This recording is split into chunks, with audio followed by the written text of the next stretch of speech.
Hello दोस्तों, मैं आकाश गर्ग। आज इस वीडियो में आप सभी को LIC के एक इंश्योरेंस प्लान नंबर 852 के बारे में बताने वाला हूं, जिसका नाम है SIIP।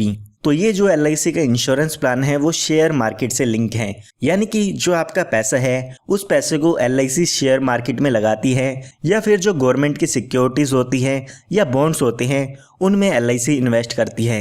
और उसके बाद जो उस इन्वेस्टमेंट से रिटर्न आती है या जो भी उनको प्रॉफिट होता है उसमें से कुछ चार्जेस डिडक्ट करके LIC अपने कस्टमर्स को वो प्रॉफिट दे देती है। इस प्लान को आसानी से समझने के लिए पहले आपको शेयर मार्केट और म्यूचुअल फंड के बारे में कुछ जानकारी लेनी होगी। तो अगर हम बात करें शेयर मार्केट की, तो आप में से काफी सारे लोग शेयर मार्केट में पैसा लगाना चाहते होंगे, क्योंकि आपने काफी बार सुना होगा कि जो शेयर मार्केट में इन्वेस्ट करते हैं वो 10 से 15% या 20% तक का प्रॉफिट उसमें हर साल अपनी इन्वेस्टमेंट पर कमा लेते हैं। और साथ ही आपने काफ़ी बार ऐसा भी सुना होगा कि शेयर मार्केट में किसी व्यक्ति ने पैसा लगाया था और उसका जो सारा पैसा है वो उसमें डूब गया, यानी कि प्रॉफिट तो दूर की बात है, जो उसकी इन्वेस्टमेंट थी वो भी यहाँ पर ख़त्म हो चुकी है, उसका जो पैसा था वो भी उसको नहीं मिला है। तो आइए जानते हैं ऐसा क्यों होता है कि कुछ व्यक्ति को अच्छा खासा प्रॉफिट होता है और कुछ व्यक्तियों को काफ़ी सारा लॉस होता है। तो यहाँ पर अगर आप शेयर मार्केट में पैसा लगाना चाहते हैं तो सबसे पहले आपके पास नॉलेज होनी चाहिए कि आपको कौन सी कंपनी में पैसा इन्वेस्ट करना है, यानी कि आपको पता होना चाहिए कि कौन सी कंपनी में आपको पैसा लगाना है और फ्यूचर में वो कैसा काम करने वाली है। अगर फ्यूचर में आपको पता है वो कंपनी अच्छा काम करने वाली है तो उसके जो शेयर के प्राइस है वो फ्यूचर में अच्छे होंगे, यानी कि जो शेयर प्राइस है वो इंक्रीज होगा और साथ ही साथ जो उस पर आपको प्रॉफिट मिलेगी वो भी काफ़ी अच्छे प्रॉफिट्स मिलेंगे। इसी के साथ साथ आपको उस कंपनी की डेली न्यूज़ देखनी होगी कि वो आने वाले समय में कंपनी क्या करने वाली है, आने वाले बजट में हो सकता है उस कंपनी के बारे में कोई इन्फॉर्मेशन हो। तो इस तरह की जो भी लेटेस्ट अपडेट है उस कंपनी के बारे में जिसमें भी आप इन्वेस्टमेंट करना चाहते हैं या शेयर मार्केट के बारे में जिसमें आप पैसा इन्वेस्ट करना चाहते हैं, तो उसकी जो इन्फॉर्मेशन है वो आपको पता होनी चाहिए। कोई भी एक गलत इन्फॉर्मेशन आपके जो शेयर्स का प्राइस है वो कम कर सकती है और जो आपका इन्वेस्टेड पैसा है वो डूब सकता है। लेकिन आम आदमी के लिए इतनी नॉलेज का इकट्ठा करना काफ़ी मुश्किल हो जाता है, इसीलिए जो आम आदमी है उसका पैसा शेयर मार्केट में डूब जाता है, क्योंकि एक आम आदमी के पास इतनी नॉलेज नहीं होती है कि वो किसी कंपनी के बारे में पूरी रिसर्च करें और अच्छे से उसमें इन्वेस्टमेंट करें। उसके बाद एक आम आदमी के पास इतना टाइम भी नहीं हो पाता है कि वो इतना काम कर सके, यानी कि एक कंपनी के बारे में इतनी रिसर्च करना, उसको रेगुलर देखते रहना कि उसका शेयर प्राइस क्या है, उसमें क्या क्या अपडेट्स आने वाली है, कंपनी क्या आगे करने वाली है, इतना टाइम एक आम आदमी के पास नहीं होता है, क्योंकि उसके पास जॉब भी होती है या किसी के पास अपना बिजनेस भी होता है।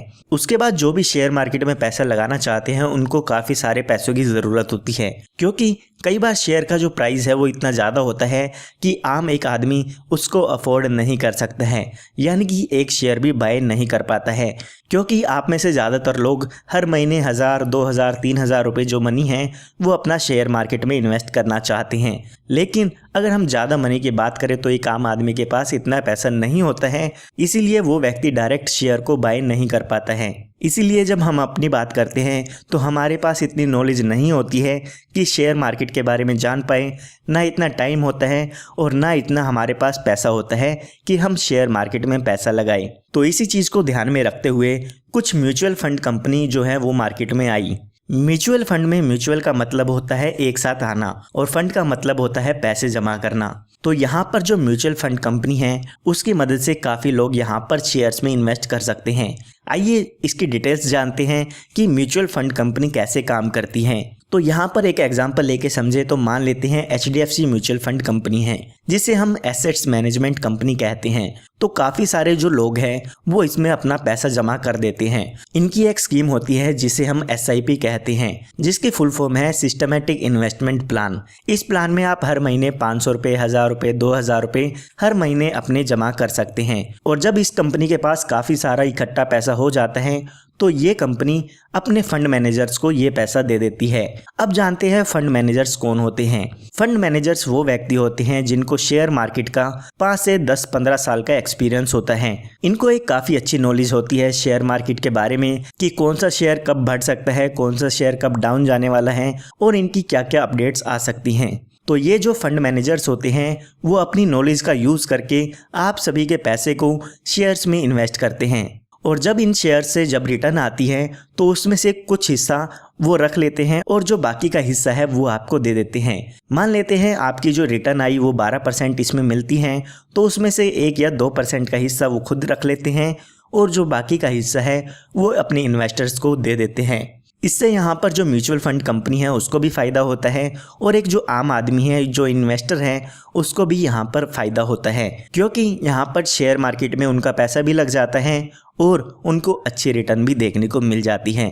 अब बात करते हैं LIC की। तो LIC हमेशा से ही समय के साथ बदलाव लाती रहती है। तो जैसे कि हमने म्यूचुअल फंड की बात करी तो वहाँ पर जो उनका प्लान है वो है SIP यानी कि सिस्टमेटिक इन्वेस्टमेंट प्लान, लेकिन LIC यहाँ पर लेके आई है SIIP जिसका मतलब है सिस्टमेटिक इन्वेस्टमेंट इंश्योरेंस प्लान। यानी कि यहाँ पर आपको इन्वेस्टमेंट का बेनिफिट तो मिलेगा ही मिलेगा, साथ में इंश्योरेंस का बेनिफिट भी इसमें आपको LIC देने वाली है। अगर आप इस पॉलिसी में LIC का प्रीमियम देते हैं तो LIC उस पैसे को कहीं ना कहीं इन्वेस्ट करती है और उससे जो रिटर्न आएगी उसको अपने कस्टमर्स को दे देती हैं। इसी के साथ साथ अगर पॉलिसी होल्डर की डेथ हो जाती है तो उसमें उसका रिस्क कवर भी रहता है, यानी कि पॉलिसी होल्डर की डेथ होने के बाद उसके फैमिली या नॉमिनी को जो भी पॉलिसी का सम एश्योर्ड का अमाउंट होगा या जो फंड वैल्यू होगी वो उसके नॉमिनी को मिल जाती है। यानी कि इसमें इन्वेस्टमेंट के साथ साथ इंश्योरेंस आपका रहता है। तो आइए अब LIC के प्लान नंबर 852 की डिटेल्स समझते हैं। तो सबसे पहले बात करते हैं हम इस प्लान की एलिजिबिलिटी की, यानी कि कौन कौन इस इंश्योरेंस प्लान को ले सकते हैं। तो यहाँ पर अगर हम मिनिमम एज की बात करें तो वो एज यहाँ पे दी गई है 90 डेज़ की, यानी कि अगर कोई भी बच्चा 90 दिन या 90 दिन से ज़्यादा का है तो उसके नाम पर आप ये इंश्योरेंस प्लान ले सकते हैं। उसके बाद बात आती है मैक्सिमम एज की, यानी कि इस प्लान को लेने के लिए ज़्यादा से ज़्यादा कितनी उम्र होनी चाहिए। तो वो एज यहाँ पे दी गई है 65 ईयर्स की, यानी कि 90 दिन के बच्चे से लेके 65 साल के व्यक्ति तक के लोग इस इंश्योरेंस प्लान को ले सकते हैं। उसके बाद हमारी बात आती है पॉलिसी टर्म की, यानी कि ये इंश्योरेंस प्लान कितने साल का है। तो कम से कम आप इसे 10 साल के लिए ले सकते हैं और ज़्यादा से ज़्यादा आप 25 साल के लिए इस इंश्योरेंस प्लान को ले सकते हैं। इसके बीच आप कोई भी टर्म चूज़ कर सकते हैं, जैसे कि 11 साल, 12 साल, 13 साल, जो भी आप इसमें टर्म लेना चाहें वो पॉलिसी टर्म इसमें आप ले पाएंगे। उसके बाद यहाँ पर बात आती है मिनिमम प्रीमियम की, यानी कि अगर आपको इस पॉलिसी को लेना होगा तो कम से कम कितना प्रीमियम दे के आप इस पॉलिसी को ले सकते हैं। तो अगर आप इसका हर महीने प्रीमियम देना चाहते हैं तो कम से कम 4000 रुपये का प्रीमियम आपको इसमें देना होगा। इसी तरह से अगर आप 3 महीने में प्रीमियम देना चाहते हैं तो आपको 3 महीने में 12,000 प्रीमियम देना होगा। अगर आप हाफ ईयरली चाहते हैं तो आपको 22,000 रुपये प्रीमियम देना होगा और अगर आप ईयरली प्रीमियम की पेमेंट करना चाहते हैं तो आपको 1 साल में कम से कम 40,000 रुपये का प्रीमियम देना होगा। और अगर हम बात करें मैक्सिमम प्रीमियम की तो उसके लिए यहाँ पर कोई भी लिमिट नहीं है, जितना भी आप प्रीमियम पे करना चाहते हैं उतना प्रीमियम आप इसमें पे कर सकते हैं। आइए इस इंश्योरेंस प्लान को पूरा एक एग्जाम्पल लेके समझते हैं कि ये पूरा इंश्योरेंस प्लान कैसे काम करता है। एग्जाम्पल समझने के लिए मान लेते हैं कोई व्यक्ति है जिसकी उम्र है 35 साल की और वो इस इंश्योरेंस प्लान को लेना चाहते हैं। और अगर हम यहाँ पर प्रीमियम की बात करें तो ये व्यक्ति हर साल प्रीमियम पे करना चाहता है और यहाँ पर मान लेते हैं कि 50,000 रुपये का ईयरली प्रीमियम वो पे करना चाहते हैं। इसी के साथ साथ अगर हम पॉलिसी टर्म की बात करें तो यहाँ पर मान लेते हैं कि 20 साल के लिए वो व्यक्ति इस पॉलिसी को लेना चाहते हैं।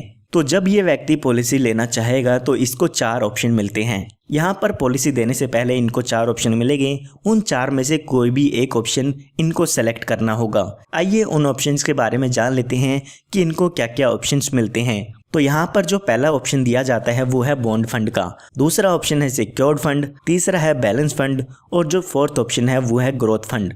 इन चारों में से आपको एक ऑप्शन सेलेक्ट करना होगा। आइए जान लेते हैं कि इनमें क्या क्या अलग है। तो यहाँ पर अगर आप बॉन्ड फंड टाइप सेलेक्ट कर लेते हैं तो आपका जो पैसा होगा, जो आपका प्रीमियम होगा, उसमें से लगभग 60% हिस्सा आपके प्रीमियम का सरकारी जो बॉन्ड्स होते हैं उनमें इन्वेस्ट किया जाएगा।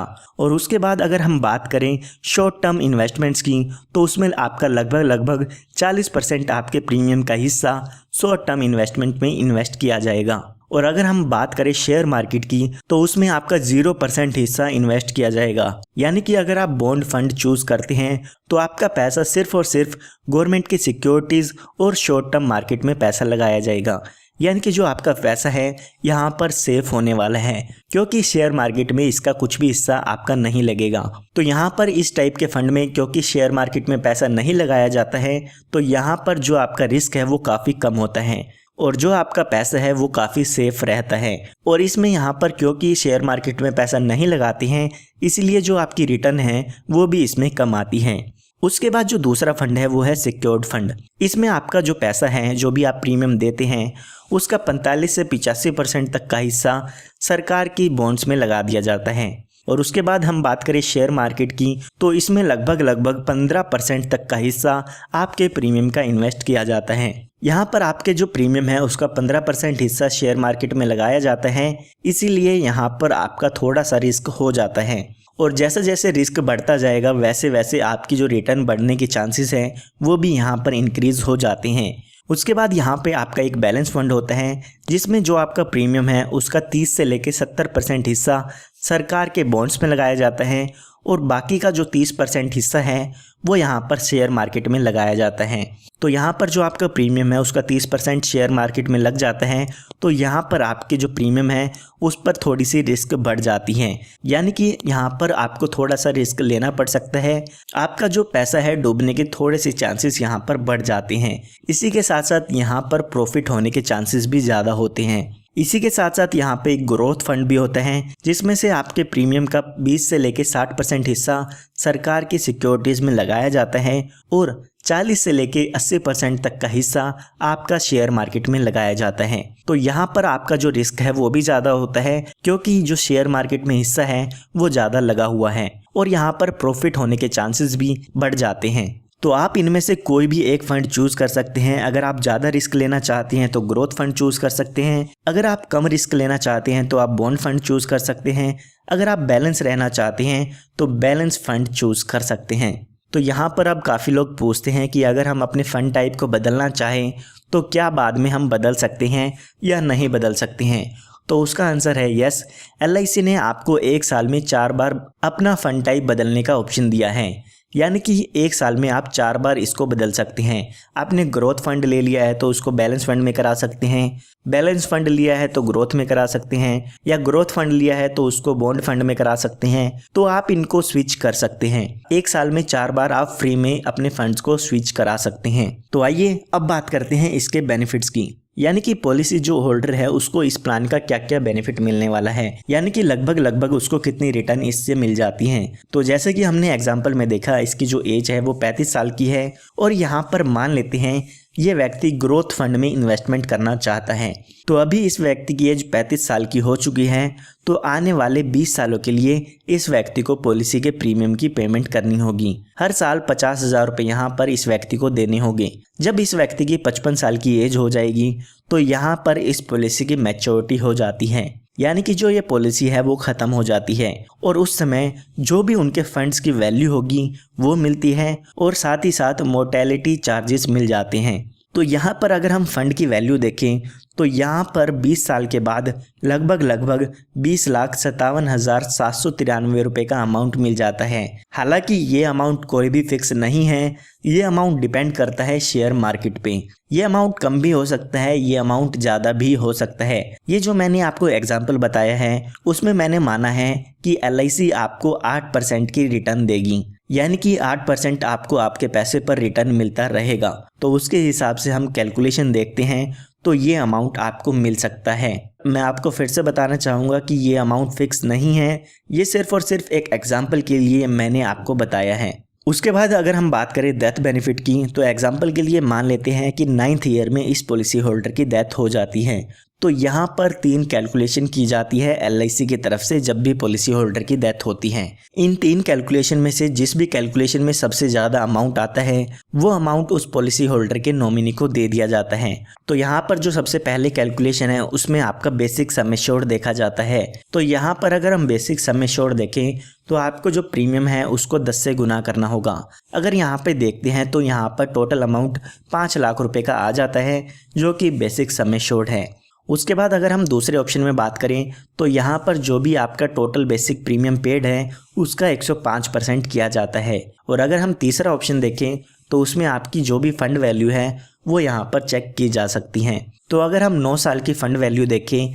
जिसमें आपको 8% ईयरली मिलता है, तो यहाँ पर आपकी जो फ़ंड वैल्यू है लगभग 5,50,000 रुपये हो जाती है। तो इन तीनों ही कैलकुलेशन में से अगर हम सबसे ज़्यादा अमाउंट देखते हैं तो वो है 5,50,000 रुपये का। तो यहाँ पर जो डेथ बेनिफिट होगा वो 5,50,000 रुपये के करीब उसके नॉमिनी को मिल जाता है। उसके बाद बात आती है एक्सीडेंटल डेथ की। तो यहाँ पर ये व्यक्ति अपनी पॉलिसी में एक्सीडेंटल डेथ कवर भी ऐड करा सकते हैं। अगर इस पॉलिसी में एक्सीडेंटल डेथ कवर ऐड है और इस पॉलिसी होल्डर की एक्सीडेंट के कारण डेथ होती है तो यहाँ पर 5 लाख रुपए का अमाउंट एडिशनल मिलता है। तो यहाँ पर जो टोटल क्लेम होगा वो लगभग 10,50,000 रुपये का इसमें मिल जाता है। तो ये हमने बात कर ली है एग्जाम्पल की। तो आइए अब बात करते हैं इसमें कौन कौन से चार्जेस आपके लग जाते हैं। तो जैसे म्यूचुअल फंड में जो फंड मैनेजर्स होते हैं वो यहाँ पर आपके फ़ंड को मैनेज करते हैं, तो इसी तरह से LIC में भी आपके फ़ंड मैनेजर्स होते हैं, तो उसके लिए यहाँ पर वो चार्जेस लेते हैं। तो सबसे पहले यहाँ पर आपसे जो एलोकेशन चार्जेस लिए जाते हैं, एलोकेशन चार्जेस कितने होते हैं वो आप स्क्रीन पर देख सकते हैं। उसके बाद जो भी यहाँ पर आपका जो फंड वैल्यू है उसमें से मोर्टेलिटी चार्जेस डिडक्ट किए जाते हैं। जो भी यहाँ पर आपको लाइफ इंश्योरेंस कवर दिया जाता है उसके चार्जेस ये होते हैं और आपकी जो फंड वैल्यू होती है उसी में से डिडक्ट कर लिए जाते हैं। जो मोर्टेलिटी चार्जेस हैं वो आप स्क्रीन पर देख सकते हैं। उसके बाद अगर आप अपनी पॉलिसी में एक्सीडेंटल बेनिफिट राइडर लेते हैं तो उसका प्रीमियम भी आपके फंड वैल्यू से डिडक्ट कर लिया जाता है। उसके बाद हम बात करते हैं एडमिनिस्ट्रेशन चार्जेस की। तो यहाँ पर कोई भी एडमिन चार्जेस नहीं है, इसमें यहाँ पर एडमिन चार्जेस निल हैं। उसके बाद यहाँ पर बात आती है फंड मैनेजर चार्जेस की। तो वो आप स्क्रीन पर देख सकते हैं कि आपके फंड में से कितना फंड मैनेजर चार्जेस LIC आपसे चार्ज करेगी। आइए अब बात करते हैं गारंटीड एडिशन की। तो LIC यहाँ पर आपको कुछ गारंटीड एडिशन देती है, यानी कि आपके फंड में कुछ वैल्यू ऐड करती हैं। तो यहाँ पर LIC कहती है कि अगर आप 5 साल लगातार अपनी पॉलिसी को चला लेते हैं तो हम 6th ईयर में उसमें कुछ पैसा ऐड कर देंगे। तो LIC कहती है कि जो भी आपके 1 साल का प्रीमियम है उसका 5% अमाउंट हम आपके फंड में ऐड कर देंगे। इसी तरह से 10th ईयर, 15th ईयर और 20th ईयर और 25th ईयर आपकी पॉलिसी में कुछ गारंटीड एडिशन होगा। तो वो कितना एडिशन होगा वो आप स्क्रीन पर देख सकते हैं। यहाँ पर अलग अलग ईयर पर अलग अलग परसेंटेज दी हुई है जो कि आपकी फंड वैल्यू में ऐड हो जाएगी। उसके बाद बात आती है पार्शियल विड्रॉल्स की। तो यहाँ पर अगर आप बीच में ही अपने पैसे को विड्रॉ करना चाहते हैं तो आप पार्शियल विड्रॉल कर सकते हैं। पॉलिसी शुरू होने के 5 साल बाद आप अपनी पॉलिसी से पार्शियल विड्रॉल कर सकते हैं, यानी कि कुछ पैसा उसमें से निकाल सकते हैं। लेकिन यहाँ पर LIC ने कुछ लिमिट्स दी हुई है। यहाँ पर LIC ने बताया है कि आप लगभग कितना % यहाँ पर पार्शियल विड्रॉल कर सकते हैं। तो यहाँ पर LIC कहती है कि आप 6th ईयर से 10th ईयर तक पार्शियल विड्रॉल करना चाहते हैं तो जो भी आपकी फंड वैल्यू होगी उसका 20% तक आप यहाँ पर पार्शियल विड्रॉल कर सकते हैं। फॉर एग्जाम्पल अगर आपके फ़ंड की वैल्यू 1 लाख रुपए है तो यहाँ पर आप 20,000 रुपये पार्शियल विड्रॉल कर पाएंगे। इसी तरह से अगर आप 11वें से 15वें साल विड्रॉल करना चाहते हैं तो लगभग 25% इसमें विड्रॉ कर पाएंगे। इसी तरह से आप और भी यहाँ पर लिमिट देख सकते हैं कि कौन से साल में आप कितने % तक का फंड अपना पार्शियल विड्रॉल में ले सकते हैं। तो आइए अब जानते हैं कि इसमें और क्या क्या बेनिफिट्स अवेलेबल हैं। तो यहाँ पर सबसे पहले इस पॉलिसी को आप ऑनलाइन भी बाय कर सकते हैं और ऑफलाइन भी बाय कर सकते हैं। ऑनलाइन में आप www.licindia.in वेबसाइट पर जाकर इस पॉलिसी को बाय कर पाएंगे, और अगर आप ऑफलाइन बाय करना चाहते हैं तो किसी भी LIC एजेंट से आप इस पॉलिसी को बाय कर पाएंगे। उसके बाद अगर हम बात करें पार्शियल विड्रॉल की तो यहाँ पर जैसे कि मैंने आपको बताया 5 साल कंप्लीट होने के बाद आप पार्शियल विड्रॉल कर सकते हैं। अगर आप पार्शियल विड्रॉल करते हैं तो उसके लिए आपको 100 रुपये का चार्ज LIC को देना होगा। उसके बाद यहाँ पर बात आती है एक्सीडेंटल राइडर की। तो अगर आप अपनी पॉलिसी में एक्सीडेंटल बेनिफिट राइडर लेना चाहते हैं तो वो आप ले सकते हैं, और अगर आप बाद में इसको कैंसिल कराना चाहते हैं तो इसको कैंसिल भी करा सकते हैं। उसके बाद यहाँ पर बात आती है बैक डेटिंग की। अगर आप अपनी पॉलिसी को पिछली किसी डेट से शुरू कराना चाहते हैं तो इस पॉलिसी में वो आप नहीं कर पाएंगे, क्योंकि LIC ने इसमें ऐसा कोई भी ऑप्शन नहीं दिया है। उसके बाद बात आती है टैक्स बेनिफिट की। तो जो भी इस पॉलिसी में आप प्रीमियम की पेमेंट करेंगे उसका डिडक्शन आप 80C सेक्शन में ले सकते हैं। जो भी इनकम टैक्स की रिटर्न फाइल करते हैं उनको इस बारे में काफ़ी अच्छे से पता होगा। उसके बाद यहाँ पर पॉलिसी की मैच्योरिटी होने पर या पॉलिसी होल्डर की डेथ होने पर जो भी अमाउंट मिलता है वो भी इनकम टैक्स से एग्जम्प्ट होता है, उस पर आपको कोई भी टैक्स नहीं देना होगा। उसके बाद यहाँ पर अगर आप अपनी पॉलिसी को सरेंडर कराना चाहते हैं तो पॉलिसी शुरू होने के 5 साल बाद आप अपनी पॉलिसी को सरेंडर भी करा सकते हैं। उसके बाद यहाँ पर बात आती है ग्रेस पीरियड की। यहाँ पर आपको LIC कुछ एक्स्ट्रा दिन देती है जिसके अंदर आप अपनी पॉलिसी का प्रीमियम पे कर सकते हैं। यहाँ पर अगर आप इन ग्रेस पीरियड के अंदर अपनी LIC पॉलिसी का प्रीमियम पे करते हैं तो आपको यहाँ पर लेट फीस चार्जेस नहीं देने होंगे।